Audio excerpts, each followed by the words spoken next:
the director of the company Arena Media, and we make feature films, television, computer games, new media projects. And, you know, I guess in recent years I've kind of diversified from just being a filmmaker. You know, 15 years I made feature films like The Boys, Romulus My Father, The Bank and Balibo. But in recent years kind of looked at the industry and went, you know, I've got to diversify. And so my company now is, you know, creating screen content in all different, you know, shapes and sizes. It's kind of a new term really, documentary game. I haven't kind of considered it. It's I guess a shift that, you know, like we've seen in cinema, where audiences, the people playing the games, want something that's more visceral and immediate and emotional and something that affects them. So if you take something out of the real world, you know, it helps kind of heighten the experience if you know this really happened or this could happen.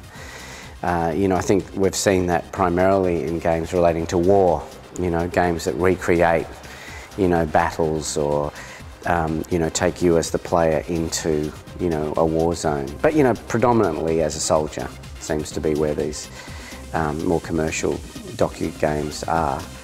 Although, you know, there's interesting examples of people that are recreating current battles. So, you know, a battle happens and then you recreate it and you go into that gameplay straight away, which is kind of fascinating. You know, the ability to respond to something that's happening that quickly.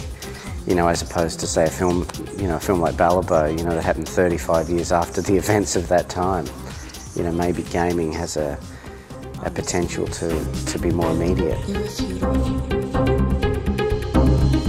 An environmental game where you run like a marine park, you know, and all the issues about the environment, how to look after marine animals, this, you know, environmental context of that, global, are all in this game, you know. So I look at my little 7-year-old who's playing a game, but actually learning and being informed by things, you know, that are very current. I mean, I guess that's the potential of gaming, but, you know, there's still a kind of conservative paradigm which says, you know, nah, people just want to shoot, you know, shoot people, they just want action, you know, so it's much like with my political movies. You've got to kind of work out how do you sugarcoat the message, you know, how is it still fun and exciting and sexy to do and play or watch, but at the same time informative, and, you know, so it isn't like a, it's not like homework, you know, playing the game.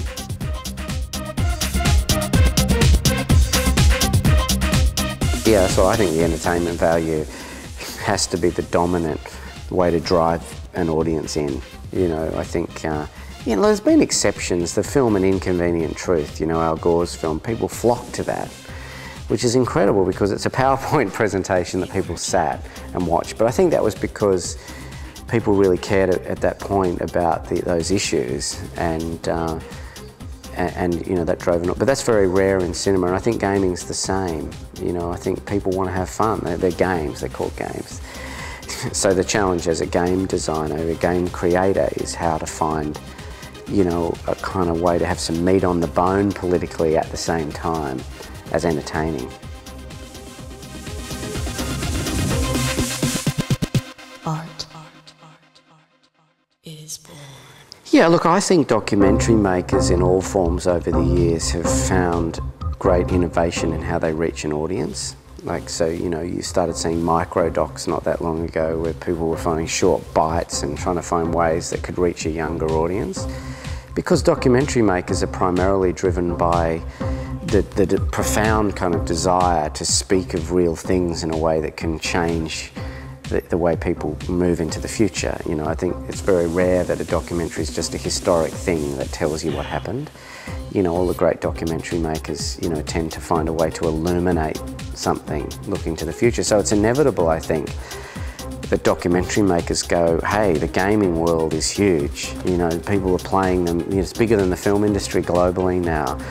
So there must be a way to reach that huge mass audience, you know, that are consuming games in a way that achieves what, you know, 10 years ago was the domain of feature-length docos.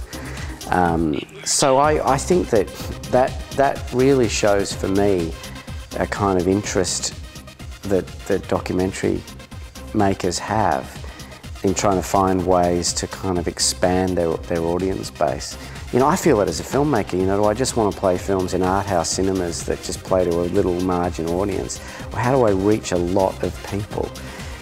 Which has inevitably led me to gaming, and I think that's exciting. And it's kind of very, like, audience responsive, you know, it's not like I'm over here making my thing and people may or may not want to watch it. It's more going out there and seeing what people want to look at, you know, and then creating something for them.